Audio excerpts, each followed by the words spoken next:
it goes to Haida Gwaii and to north of Vancouver Island. I don't have a reason to go to north of Vancouver Island. There was a guy years ago. He cried. We were both teary-eyed in the job interview, and but I think the bigger owner didn't want to hire me. He would have liked to. I think I think he said, "I wish you had more experience. That it would have been no doubt, right?" But the thing is I would have learned quickly. But that person probably drying their tent. It was raining earlier, but today is October 19th, 2025. It's not that hard for me to go pretty much anywhere in Prince Rupert with this bicycle. I don't charge the battery every time, but I do notice when it's fully charged as opposed to, let's say, half, it does have more power. But I'm super happy, even with my motorcycle gloves that I took for the first time today, how the last finger goes through there, because I do want to have 3 fingers on the brake and then 1 with no obstruction to go in and out. My mirror, I adjusted it in a different way. Brake too, all these were moved to be perfect now, exactly where I want them. And I got the extra. It does have a shock. I don't really like the rack though. I tried putting things on it, but I'd have to buy a bag that is waterproof and that has a lot of things to run, let's say, a chain through and put a lock on it. But otherwise, I would pretty much not need a vehicle here.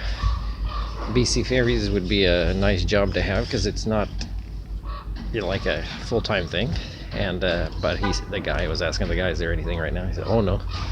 It's very rare. People we hire maybe before the summer, but people don't want to leave. And the one staff of the train is doing good since she got hired, so not gonna get that. But